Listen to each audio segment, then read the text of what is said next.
ഈ മാർക്കറ്റിൽ മീൻ കച്ചവടം ചെയ്യാൻ പറ്റില്ല. ഒന്നും വില കൊടുത്താ കടപ്പുറത്തുനിന്ന് മീൻ കൊണ്ടിരുന്നു. ഇപ്പതേ ഡീസൽ അടിച്ച കാശ് നഷ്ടം. കീരിക്കാരനെ താങ്ങി നടന്നവരല്ലേ ഇപ്പൊ പഠിച്ചോ? ഈ ചന്തയിൽ കീരിക്കാരനല്ലാതെ മറ്റാർക്കെങ്കിലും മീൻ വാങ്ങി വെക്കാൻ പറ്റുന്നുണ്ടോ? അതും അവൻ പറയുന്ന കാശിന് ചൊരിച്ചിട്ട് കൊടുക്കണില്ലേ? ഇവിടെ മാത്രമല്ല മീൻ ചന്ത, ഒരു 5 കിലോമീറ്റർ ഓടി പറയണ കാശ് കിട്ടും. എന്നിട്ട് നിങ്ങൾ ഈ കച്ചവടം കൊണ്ട് നടക്കും. പണ്ടവും കൂടുതലും റോഡിൽ കിടക്കും, വണ്ടിക്ക് തീയും വെക്കും.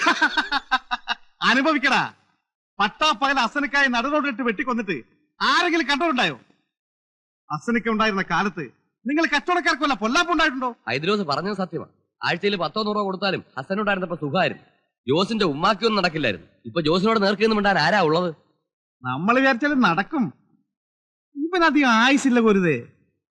നീ കണ്ടോ, അവനെ വെട്ടി തുണ്ടമാക്കിയില്ലെങ്കിൽ എന്റെ വാപ്പാടെ പേര് ഉസ്മാനല്ല. നിങ്ങൾക്കറിയോ?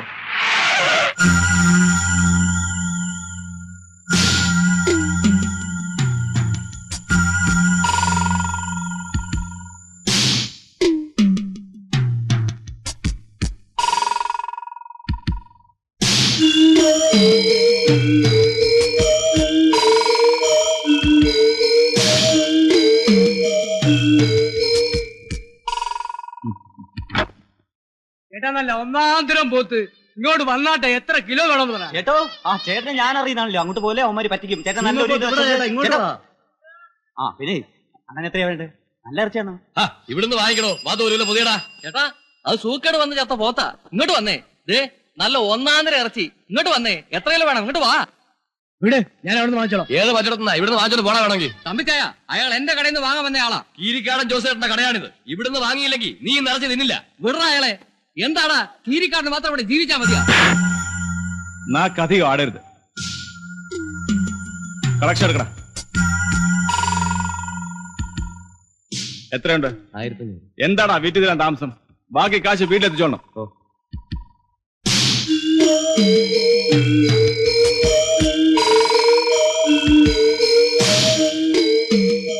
എടാ പട്ടികളെ, നിലയ്ക്ക് നിന്നില്ലെങ്കിൽ എല്ലാറ്റിനെയും വെട്ടി പോത്തിറച്ചിന്റെ കൂടെ വിൽക്കും. ഓർത്തോ? മാറിക്ക. ഒരടി ഉണ്ടാവുമെന്നാ ഞാൻ വിചാരിച്ചത്. എവിടെ ധൈര്യം ഇല്ലെന്നേ ഒരുത്തനും. വെറുതെ വളവളന്ന് വല്ലതും പറയാനില്ലാതെ ഹൈദ്രോസിനെ കൊണ്ടൊന്നും ഒരു കാര്യമില്ല. നല്ലൊരു അടി കണ്ടിട്ട് കാലം എത്രയായി? 2 കൊല്ലം മുമ്പ് കീരിക്കാട് ജോസേട്ടനും മിന്നൽ രാമകൃഷ്ണനും തമ്മിൽ ഒരു അടി കടന്ന് കണ്ടതാ. മിന്നൽ രാമും ചട്ടമ്പിയാണോ? മുമ്പുണ്ടായിരുന്ന എസ്ഐയാ. നല്ല ബോഡിയാ. ഇവിടുത്തെ ചട്ടമ്പിള ഒതുക്കാൻ വേണ്ടിട്ട് ഇങ്ങോട്ട് ട്രാൻസ്ഫർ ചെയ്തതാ. സിനിമയിൽ കാണുന്ന പോലെ ആയിരുന്നു അടി. മെയിൻ റോട്ടിൽ നിന്ന് തുടങ്ങിയിട്ട് പോസ്റ്റ് ഓഫീസിന്റെ മുമ്പ് വരെ ഡുഷൻ നിന്ന് പെരുക്കായിരുന്നു. മിന്നൽ രാമു സാറ് തവിടി പൊടിയായി പോയി. പിന്നെ ഇവിടെ നേരെ കോട്ടയ്ക്കൽ ഒഴിച്ചിലിന് പോയിട്ട് ഇങ്ങോട്ട് വന്നില്ല, ട്രാൻസ്ഫർ വാങ്ങിപ്പോയി. അത്ര ഭയങ്കരനാണ് ഈ ജോസ്. ആണോന്ന് ഒരു ദിവസം നിന്നെ കാണിച്ചു തരാം. കയ്യും കാലും ഒക്കെ ഇരുമ്പാ. അത് പിന്നെ എന്താ തീറ്റ? രാവിലെ ഇറക്കണ ആടിന്റെ ചോര ചൂടോടെ കുടിച്ചിട്ട് വീട് വരെ ഓടും. 3 കിലോമീറ്റർ ഉണ്ട്. പിന്നെ വഴി കാണുന്ന കരിങ്കുരങ്ങ്, മുള്ളം പന്നി, തേവാങ്ങ് ഇതൊക്കെ അല്ലേ തീറ്റ. കറുത്ത പൂച്ച കിട്ടിയ വിടത്തില്ല. ഇങ്ങനെയൊക്കെ ആണെങ്കിലും അച്ഛനുമായിട്ട് നല്ല അടുപ്പാ. അച്ഛന്റെ ട്രാൻസ്ഫറിന്റെ കാര്യങ്ങള് തിരുവനന്തപുരത്ത് പോയി ശരിയാക്കിയത് പുള്ളിയാ. രാഷ്ട്രീയക്കാരൊക്കെ ആയിട്ട് നല്ല ബന്ധ. ആരെങ്കിലും ഒക്കെ തല്ലാനും കൊല്ലാനും പുള്ളിയും ഗ്യാങ്ങിനെ അയക്കാൻ കേട്ടിട്ട് ആകപ്പാടെ ഒരു ഞങ്ങൾക്കൊക്കെ ശീലമായി. കിടഞ്ഞാലേ ഉള്ളൂ കേട്ടോ കുഴപ്പം. കുഴപ്പമെന്ന് വെച്ചാ കഥ കഴിഞ്ഞു കരുതിയാൽ മതി. അവന്റെ ബോംബെയിൽ വെച്ച് മറ്റേ ജേക്കബില്ലേ, അയാൾ ജോസേട്ടന്റെ പിറകെന്ന് വെട്ടിയിട്ടാ നാട് വിട്ടത്. പിന്നെ അറിയണത് അവൻ മരിച്ചു എന്ന്. എനിക്ക് തോന്നുന്നത് ജോസേട്ടൻ തന്നെ ഇതും ചെയ്തതെന്ന്. ശരിയാ. അത് മാത്രമല്ല വേറൊരു ദിവസം മതി. കേട്ടിട്ട് എന്റെ തല ചെകിടിക്കുന്നു.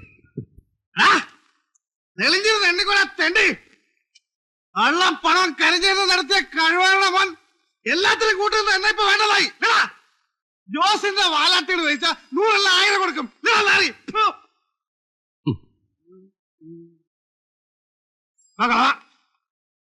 തന്റെ വായി പണം തിരിയിട്ടുണ്ടോളാം. ഒരു 100 രൂപ വെച്ചാൽ താൻ തരില്ലല്ലേ? ഈ ഹൈദ്രോസിന് അറിയല്ല. തന്റെ കൈ ഞാൻ വെട്ടിയില്ലെങ്കിൽ ഈ ഹൈദ്രോസ് ഉസ്മാന്റെ മോനല്ല. പൂജപ്പുറ സെൻട്രൽ ജയിലെ ഓക്രികൾക്കുള്ളതാ. കണക്ക് തെറ്റിച്ചിലോട്ടാ ഹൈദ്രോസേ. നീ നിന്റെ പാട്ടിന് പോ. ഇതൊരു മാരണമായല്ലോ. ഇതേ കത്തി വേണമെങ്കിൽ ഞാൻ റോഡിൽ അറിയും. ആ കുഞ്ഞവിടെ നില്ലെന്ന്. ഇതൊക്കെ അവന്റെ ജാടയല്ലയോ? ഉർമീസേ, ആ ജോസിന്റെ ആളുകൾ വല്ലവരും ഉണ്ടെങ്കിൽ ഒന്ന് വരാൻ പറയണം. കീരിക്കാരൻ ജോസിന്റെ പേര് പറഞ്ഞ് പേടിപ്പിക്കാ.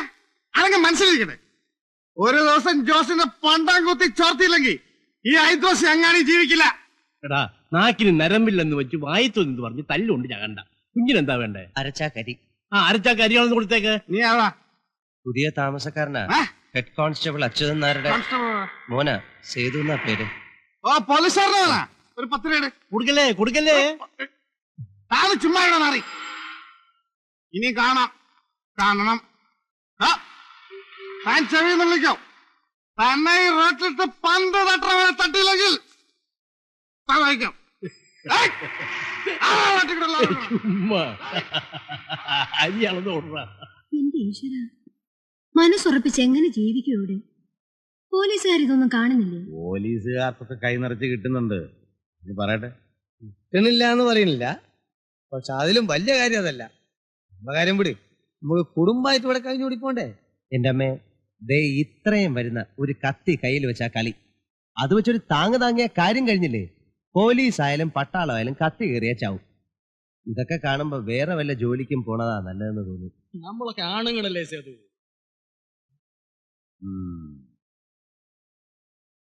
പോലീസിലൊരു കൊല്ലത്തെ ട്രെയിനിങ് ഉണ്ട്.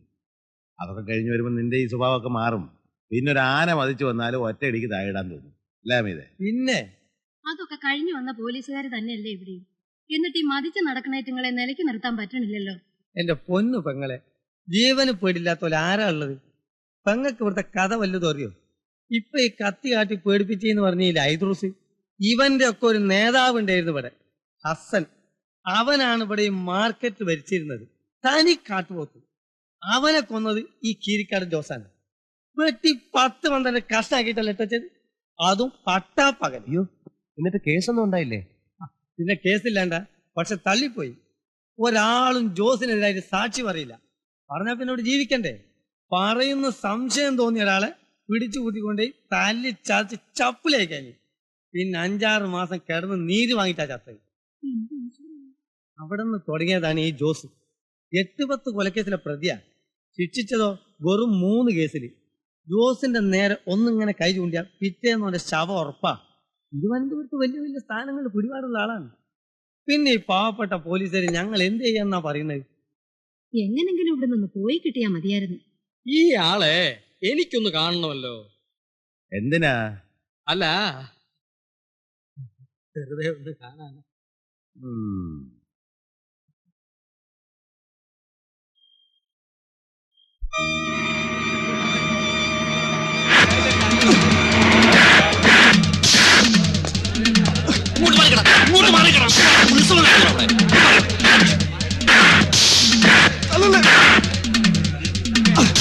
നീ പണ്ടം ചേർത്ത് മലയാളം പണം പിടിക്കും അല്ലേ? ആരെന്തായി പറഞ്ഞു?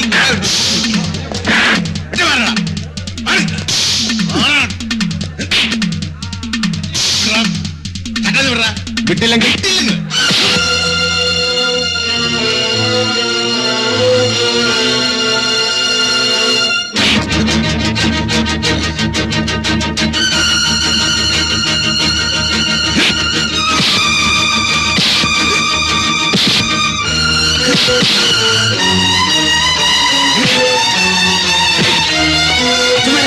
അച്ഛനാരെ പോയി പിടിച്ചോണ്ട് പോണ വഴി.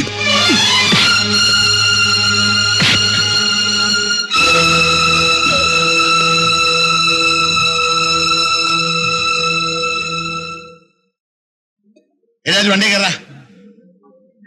നീ കയറ. ഹമീദ്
പോട്ടാ പോ. എന്നെ വിടെ.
ഇനിയും റെസ്റ്റ്ലെസ് ആകുകയാണെങ്കിൽ ഒരു ആംപ്യൂൾ കൂടെ കൊടുത്തേക്കും.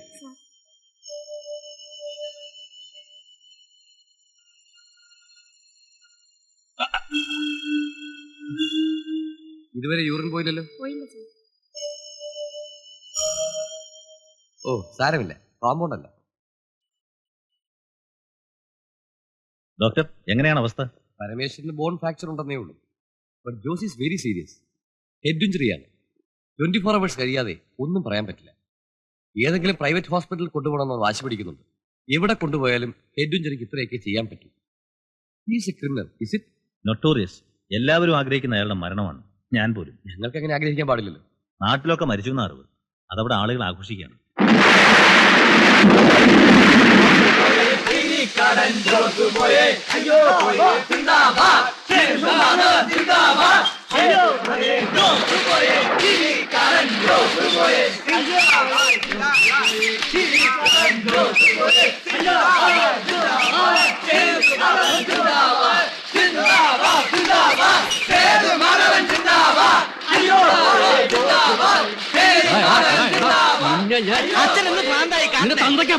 അതെന്നെ ഞാനും പറഞ്ഞേ.